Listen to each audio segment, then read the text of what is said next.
Hey there, Dr. Ray here once again with step number 4 on the 7 steps towards success on your teacher or leader certification exams. In step number 4, we're going to talk about self-assessment and practice right now. And now this is a paramount step in the 7 steps to make sure you guarantee success on your upcoming exam. So here at the Learning Liaisons, we specialize in test prep for teachers and leaders across the United States with our FTCE, Praxis, Feely, and SLA prep courses. So go ahead and like, subscribe, and comment on the video below, and make sure you subscribe to our channel for all the updates and cool videos that we're pumping out here at the Learning Liaison. So are you ready to learn about step number 4?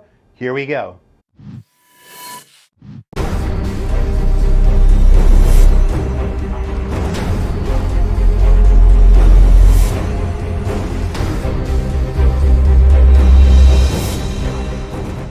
All right, let's get rolling. Step number 4 is self-assessment and practice. So, as educators or college students who are aspiring to become educators, we know what the term self-assessment is, right? We look within ourselves, take an assessment of what we're doing in good and what we're doing bad, and guess what? Work on our skill deficiencies. That's what we need to do with our certification exam. So the million-dollar question is, how? Well, unfortunately, the first step for most teachers out there when they know they have to take these exams is they go spend 30 or 40 bucks online on Amazon in a bookstore and buy a study guide. And they start memorizing from page 1 to 500, doing all the practice questions over and over again, finding all these resources and places and study guides online, whatever, and start memorizing stuff.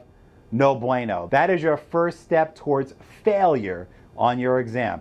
Yes, a lot of people, some people, I would say maybe 5 to 10% of people out there across the country, they can go buy a book, study it for a couple of weeks, and go pass their exam. Does that mean they're smarter than you? Of course not, it doesn't. It just means they're good test takers. But the rest of the 90%, we need to make sure we study efficiently and prep smart, not hard. So step number 5 is self-assessment and practice. So here's what we need to do. As educators, we look at ourselves in the classroom, see what we need to work on, and focus on those skills. That's no different from taking these dang tests, so you need to do the same thing. So how? So if you have a study guide, or you're planning on buying one, or going to an online resource, or if you're in one of our dozens of courses online at thelearningliaisons.com, your first step should be going to practice questions. So if you have a practice test, or a practice quiz, or some kind of supplement materials you got from your university or school district, whatever it is. You set your timer, you go attack, you do your questions. You look at the concepts within those questions you get wrong. So for example, if I get a question wrong on, I don't know, solving slope on a math exam, like I talk about in my previous videos here on the channel, you take your notebook, keep organized, right? Remember that 3-step video that I did a little bit earlier on this channel? How to use your study guide and use those 3 steps to writing the concept down, the definition, and multiple examples. We need to work on targeting our skills. Going out there trying to memorize and learn all the content, I don't care what exam you're taking across this country, it all works the same way. The moment you go down the track of memorizing everything and taking notes on everything, no. Go to questions, go to practice tests, go to websites, and you're in our courses, go to the questions in our courses. See what skills you're getting wrong, jot them down, and work on those skills. At the first step I talked about in the previous video about the test blueprint. Whatever exam you're taking, that is a great first step towards self-assessment. Go back and watch step number 3 if you didn't do that already. Take those content lists for all the competencies and skills on your exam, write them in a book, make a cool little chart, self-assess. When you get questions right, cross it off. When you get them wrong, you got to dive deeper into those skills. Practice those skills, hence self-assess and practice. Memorizing and doing the same question over and over again, that might be considered practice by definition, but you're not self-assessing. You're not working on that skill. Meaning, if you get a question wrong, I don't know, on subject-verb agreement, on your grammar section of your exam or your ELS section, you don't do the same question over and over again, because obviously you're going to get it right and you're going to program yourself to memorize that stuff, but you're never going to see that exact question on the exam. Self-assess and practice. See what skills you are deficient at. Target those skills in multiple different ways. I'd always go back to the whole philosophy as an educator. And I'm sure you guys remember growing up and the teacher asked you, what's the answer to this question? And you gave him the answer. And the teacher followed up with the, why did you choose that? And most students will go, well, because it looks right.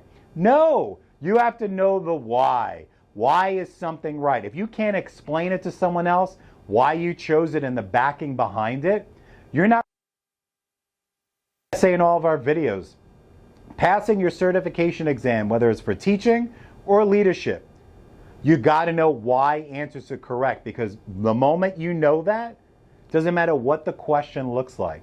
Meaning, if you're able to get a question right on something on your practice test or in a study guide, and you don't know the why, you just got lucky on that, you're like, oh, I got it right, who cares, and you move on. When you get to the actual real deal exam, that question's going to be worded a lot more difficult. If it's a math problem, for example, the numbers will be a lot bigger, they'll be different, and people get weirded out, freak out, and they automatically get questions wrong. It's all the same skills, they're just portrayed in a different way. So, self-assessment and practice. Questions you're getting wrong, don't do the same thing again. Write notes down, go look at it in different ways. Be able to explain it to a friend or a colleague in multiple ways in order to have a true understanding and conceptual knowledge. You don't want to follow down the path of procedural knowledge, meaning just getting certain questions right and remembering and memorizing certain things and working towards it. It's kind of like riding a bike, right? Procedural knowledge, you're learning the steps, you understand the procedures, you do it without thinking.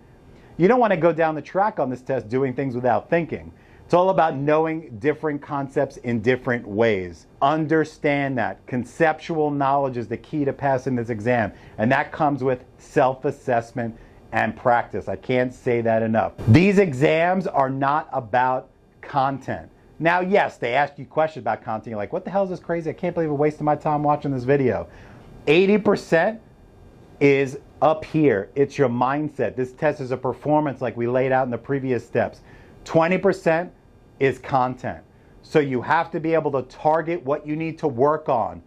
Use your mind, get in the right mindset, self-assess and practice. I cannot say that enough. There are many resources out there that you can use to self-assess and practice, whether it's our practice tests or our video boot camps or strategy courses, or if you go straight to the horse's mouth, meaning go to ETS, go to Pearson, use their practice questions, the free ones on the website. Great resources. I don't care what exam you're taking for a teacher exams, the content versions. Go to sites like IXL.com. You could set up a free account with your school email. Target those baseline skill deficiencies. Work on grammar, work on writing, work on your math. If you're working on tests like the professional ed for the state of Florida, or different versions of that where it tests the teaching strategies, things like that, use your practice tests and your study guides. Go to online resources, find questions from your school district, from the website, things to target your skills.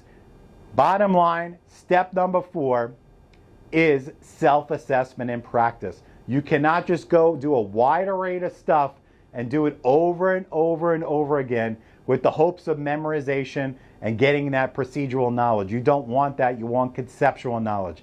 Understand the why, and that will only come with self-assessment and practice. Target your approach and you'll be golden on test day.